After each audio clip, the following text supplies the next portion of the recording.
ഈശോ മിശിഹായിൽ വാത്സല്യം നിറഞ്ഞ പ്രിയപ്പെട്ടവരെ, ധനഹായുടെ ഈ ഒന്നാം ഞായറാഴ്ച ഒരു പ്രത്യക്ഷീകരണത്തിൻ്റെ അഥവാ പ്രേക്ഷിതാഭിമുഖ്യത്തിൻ്റെ നവചൈതന്യം ഉണർത്തുന്ന ചിന്തകളുമായിട്ടാണ് വചനം നമ്മിലേക്ക് പെയ്തിറങ്ങുന്നത്.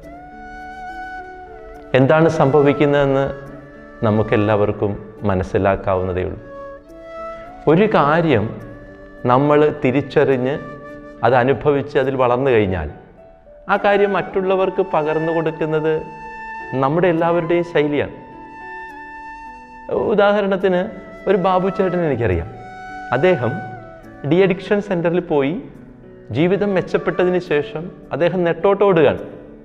അതായത് ചിലപ്പോൾ ഇങ്ങനെ അഡിക്ഷനിലായിട്ടുള്ള മദ്യപാനത്തിൽ അഡിക്ഷനായിട്ടുള്ള സഹോദരങ്ങളെ രക്ഷപ്പെടുത്താനായിട്ട് ചിലപ്പോൾ ഡി അഡിക്ഷൻ സെൻറ്ററിൽ കൊണ്ടുവിടുന്ന കാര്യത്തിലായിരിക്കാം, ചിലപ്പോൾ അവരെ ഒന്ന് മോട്ടിവേറ്റ് ചെയ്ത് അതിന് പിന്തിരിപ്പിക്കുന്ന കാര്യത്തിലാകാം, ആ കുടുംബങ്ങളെയൊക്കെ സന്ദർശിക്കുന്ന കാര്യത്തിലാകാം.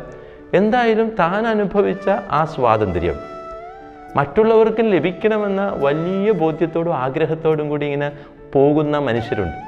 ചിലപ്പോൾ അത് നിങ്ങളും ഞാനൊക്കെ ഉൾപ്പെടും.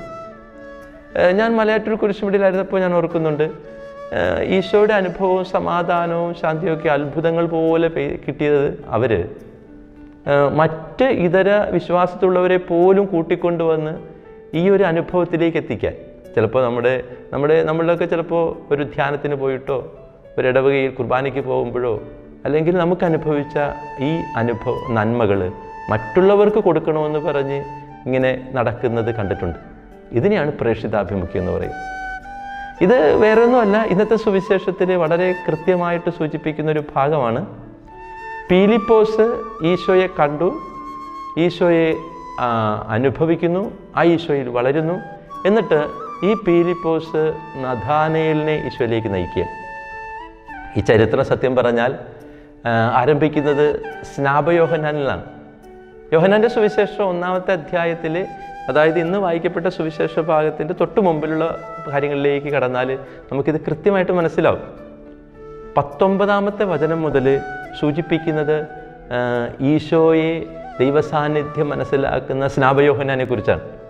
അദ്ദേഹം എന്നിട്ട് ഒരു ചൂണ്ടുപലക പോലെ പറഞ്ഞു കൊടുക്കുകയാണ്, അവനാണ് ദൈവത്തിൻ്റെ കുഞ്ഞാട്, ഇവനാണ് ദൈവത്തിൻ്റെ കുഞ്ഞാട്. അത് എളുപ്പമല്ല പറയാം. തനിക്ക് കിട്ടിക്കൊണ്ടിരുന്ന ആ വലിയ അംഗീകാരമൊക്കെ മാറ്റിവെച്ചിട്ട് അവൻ തൻ്റെ പിന്നാലെ വരുന്ന ദൈവസാന്നിധ്യം തിരിച്ചറിഞ്ഞ് അത് അവരിലേക്ക് ചൂണ്ടിക്കാണിച്ചു കൊടുക്കുകയാണ്. തുടർന്ന് വരുന്നത് ഈ ചൂണ്ടുപലക കണ്ടിട്ട് ആദ്യ ശിഷ്യന്മാർ കടന്നു വരുന്നതാണ്. 19-ാമത്തെ വചനം മുതൽ അതാണ്. ആദ്യ ശിഷ്യന്മാരിൽ ആദ്യമേ അന്ത്രയോസ് ലീഹ ഈശോയെ അനുഭവിക്കുന്നുണ്ട്. അപ്പോൾ ഈശോയുടെ പുറകെ നടക്കുമ്പോൾ ഈശോ ചോദിക്കുന്നുണ്ട്, അപ്പോൾ വന്ന് കാണാനായിട്ടാണ് ഈശോ പറയുന്നത്. ഇത് മനസ്സിലാക്കി ഇത് കണ്ട് അനുഭവിച്ച് ഇതിൽ വളർന്ന, ഈശോയുടെ അനുഭവത്തിൽ വളർന്ന ഈ അന്ത്രയോസ് നേരെ ചെല്ലുന്നത് വീട്ടിലേക്കാണ്. അവിടെയുള്ള പത്രോസിനെ, സഹോദരൻ പത്രോസിനെ ഈശോയിലേക്ക് ആനയിക്കുന്നു. തുടർന്ന് നമുക്കറിയാം പത്രോസ് ലീഹ കേപ്പയാകുന്നു, പാറയാകുന്നു, സഭയുടെ ആദ്യത്തെ തലവനാകുന്നു. ഈ ചരിത്രം ഇങ്ങനെ മുന്നോട്ട് പോവുകയാണ്. ഇതിപ്പോൾ നമ്മൾ മനസ്സിലാക്കുന്നത് ഈ അന്ത്രയോസിൻ്റെയും പത്രോസിൻ്റെയും സ്വന്തം നാട്ടുകാരനായിട്ടുള്ള പീലിപ്പോസാണ് അടുത്ത ദൗത്യം ചെയ്യുന്നത്. കണ്ട, ഇതൊരു ചരിത്രം ഇങ്ങനെ മുന്നോട്ട് പോകാൻ വളരെ മനോഹരമാണ്. അതായത് ഈശോയെ കാണുക വളരെ പ്രധാനപ്പെട്ടതാണ്, ഈശോയെ അനുഭവിക്കുക വളരെ പ്രധാനപ്പെട്ടതാണ്, അതിൽ വളരുക, ഈശോ അനുഭവത്തിൽ വളരുക എന്നുള്ളത് പ്രധാനപ്പെട്ടതാണ്. അപ്പോൾ മാത്രം സംഭവിക്കുന്ന ഒരു ആഫ്റ്റർ ഇഫക്റ്റാണ് പ്രേക്ഷിതാഭിമുഖ്യം. ദൈവത്തിൻ്റെ വാസസ്ഥലം അഥവാ കൂടാരം മനുഷ്യാവതാരം പൂണ്ടതാണ് മിശിഹ. ഇത് മനസ്സിലാക്കാനും ഇത് കാണാനും ഇത് അനുഭവിക്കാനും ഇതിൽ വളരാനും ഇത് പങ്കുവയ്ക്കുവാനുമുള്ള ഓർമ്മപ്പെടുത്തലാണ് ഈ ഞായറാഴ്ച നമുക്ക് ഈശോ നൽകുന്നത്.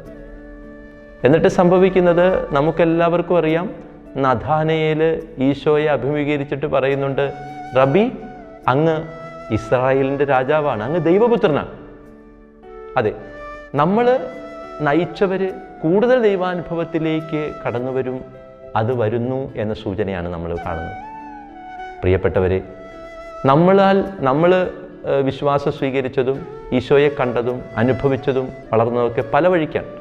നമ്മുടെ പ്രിയപ്പെട്ട വൈദികരും സന്യസ്തരും കുടുംബാംഗങ്ങളും വിശ്വാസ പരിശീലകരൊക്കെ നമ്മളെ അതിന് സഹായിച്ചിട്ടുണ്ട്. കുറേ പുസ്തകങ്ങൾ നമ്മളെ സഹായിച്ചിട്ടുണ്ടാകും. ചില ജീവിത വഴികളിൽ നമ്മുടെ അനുഭവങ്ങൾ സഹായിച്ചിട്ടുണ്ടാകും. ഇതെല്ലാം ഉൾക്കൊണ്ടുകൊണ്ട് ഇതെല്ലാം സ്വാംശീകരിച്ച് ഈശോനുഭവത്തിൽ മിശിഹാനുഭവത്തിൽ നമുക്ക് വളരാം. അങ്ങനെ ആ മിശിഹാനുഭവം മറ്റുള്ളവർക്കായിട്ട് പങ്കുകൊടുക്കാം.